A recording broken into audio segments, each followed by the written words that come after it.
You know what? I understand that there can be some mixed messaging with the way we are making our videos, but I wanted to do a little bit of a blast to the past. This is a series that we did 5 years ago.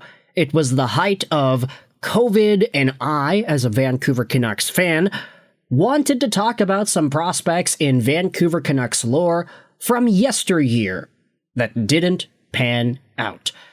Guys who, in my Canucks fandom, I actually thought were going to be pretty good, but who inevitably were not, and who inevitably disappointed not just me, but tons and tons and tons of other fans around the world. This What Could Have Been series was very short-lived, but today, we are going to add to it. Because I thought today was a really great opportunity to go over a guy in the Detroit Red Wings organization that was supposed to be all that, who was supposed to be a 40-goal guy, a player who exhibited so much potential, but who ultimately demonstrated none of it. Let's head over to the news that was posted about on the Detroit Red Wings subreddit earlier this week. It was posted on casports.yahoo.com, and it talks about how former Detroit Red Wings forward Filip Zadina has signed a multi-year extension in Switzerland. Swiss club HC Davos has signed Filip Zadina to a 3-year contract extension. The forward scored 21 goals, 34 points in 43 games with the team last season. Now, for the most part, this piece of news isn't really significant enough to warrant its own video. Oh, Filip Zadina signed a multi-year extension with Davos in the Swiss League. That is great, right? We gotta make a video about that. No, it's not really that big of a deal, especially to fans of the Detroit Red Wings in 2025. But I thought this was a great opportunity to dive into what should have been, what could have been, and what a lot of Wings fans thought they were getting with Filip Zadina when the Red Wings selected him 6th overall in the 2018 draft. But before we dive into all of that, we have to get into the story, the narrative. Filip Zadina, right now, he's 25 years old, 6 feet 196, a left-handed winger whose birth date is a little bit earlier into the 2018 draft class. He was one of the older guys in that selection of players with a November 99 birth date, but as a result, Filip Zadina was actually able to play in the QMJHL in his draft-eligible season. In this season, he was particularly noted as one of the best goal scorers. Filip Zadina was shot out of a cannon in North America in his first season here. He had 44 goals in 57 games played and 38 assists for 82 points, and was over a point per game in the playoffs. The thing is about Filip Zadina that really stood out for him and his development was that World Junior stint for Czechia. In 7 games played, he had 7 goals, 1 assist, for 8 total points on the tournament. Which, to my recollection, did that lead the tournament in goals that year? No, he was second behind Kiefer Bellows of Team USA.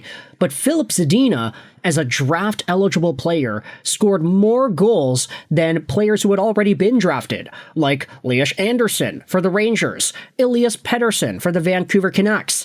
Casey Mittelstadt was out-goaled by Filip Zadina.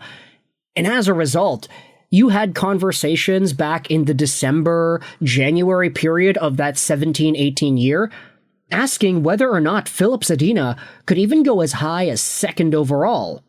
There was sort of this bubbling narrative that Andrei Svechnikov could potentially challenge Rasmus Dahlin for going number 1, but then at the World Juniors, Filip Zadina challenging for number 2 all of a sudden became a big deal. Scouts, analysts, and fans saw the level as to which Zadina was putting goals in, and it really catapulted him up to the top of the draft rankings. Now, for the most part, he did stay there. If you scroll down and you look at the lists over here, you will see that Filip Zadina was essentially ranked top 3 by most outlets here. Future Considerations had him at number 3, McKean's at number 3, McKenzie had him at number 4, they had Brady Tkachuk at number 3. And then NHL Central Scouting had Zadina ranked as the 3rd overall North American skater. If we head over to the actual list here, you can see that NHL Central Scouting had Svechnikov, Tkachuk, Zadina as the 1, 2, 3 in North America.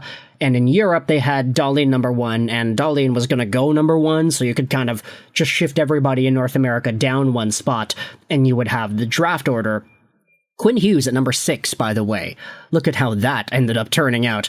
But nevertheless, Filip Zadina was so highly touted in that 2018 draft season that a lot of folks started to bubble around the time of the draft, just debating where it was that Zadina was going to go.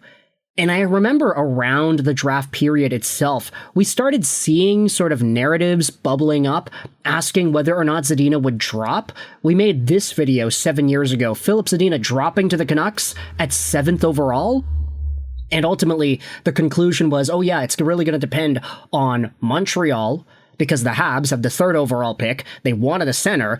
This was sort of the narrative back then. Are the Habs going to take Zadina, Kotkaniemi, or Hughes?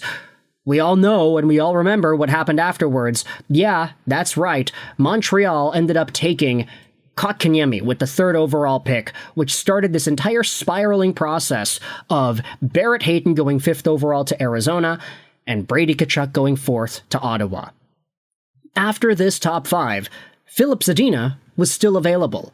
And I remember as a Vancouver Canucks fan, I was super excited because I was like, yeah, okay, if the Red Wings go Quinn Hughes because he's a Michigan guy, then Vancouver will get Zadina. But the Red Wings ended up taking the Czech with the 6th overall pick. And Quinn was available for the taking in Vancouver, 7th overall. He is now the best defenseman the Vancouver Canucks have ever had. Thank you very much, Ken Holland. Now, this is the unfortunate part of Filip Zadina's progression post-2018 draft, because we all kind of recognize that the skills that he had that made him such a lethal goal scorer at lower levels of play were never able to translate into the National Hockey League as well as we would have thought. He's a smaller guy, not really a big frame, but he has this skill element to his game and a goal-scoring touch. He could just put the puck in from anywhere. But what happens when he gets to the NHL level and he tries to play that same game, and he tries to shoot and score from distance, and he tries to find those angles, and the puck just doesn't go? When that happens, Filip Zadina does not live up to that expectation that was placed upon him by most Red Wings fans in the 2018 draft. Zadina maxed out, getting 24 points in one Red Wings season in 74 games played, 10 goals and 14 assists. Inevitably, it got to a point where Zadina and the Red Wings terminated his contract because Zadina wanted to bet on himself and really try to win his way back into a top National Hockey League role. He ended up getting 23 points and 13 goals in 72 San Jose Sharks games, and was a minus 44 in that season too. But that was about it. Filip Zadina's time in North America was over. And last year, to be fair, he was good with HC Davos. 34 points in 43 games played, 21 goals. Also was a point per game for Davos in the playoffs. Definitely not a bad showcase for a guy that at one point was seen to having the potential of a 40-goal guy in the National Hockey League. To end off this video, though, I wanted to go over to the Red Wings subreddit and read some of the thoughts posted by Wings fans. Good for him to find a home he can thrive in. He really struggled in the NHL. He's one of those prospects that I feel has his development permanently damaged and never recovered. He was too good for the QMJHL when he came over. He wasn't NHL ready, but he had the confidence to try it. And he also wasn't happy splitting time in the AHL. Then COVID hit and it all went off the rails. Zadina did great everywhere except the National Hockey League. Even now, he's fine in Switzerland, but the NHL game was just too much for him. Hindsight coaching doesn't mean much, but maybe, if those things don't happen in that way, in that order, he doesn't have that problem and he makes it. Sucks, but I wish him well in Czechia. Let me know your thoughts in the comment section below about the what could have been with Filip Zadina. How the Red Wings missed out on a 40-goal scorer whose development path absolutely did not do him any favors, and whose willingness to adjust to the NHL game was maybe taken aback by his actual ability to do so. Filip Zadina, everybody, is a guy that I still look upon fondly as a top prospect, but I know a lot of other Wings fans don't share the same feelings. So let me know your thoughts in the comment section below. I hope you enjoyed this video, and bye.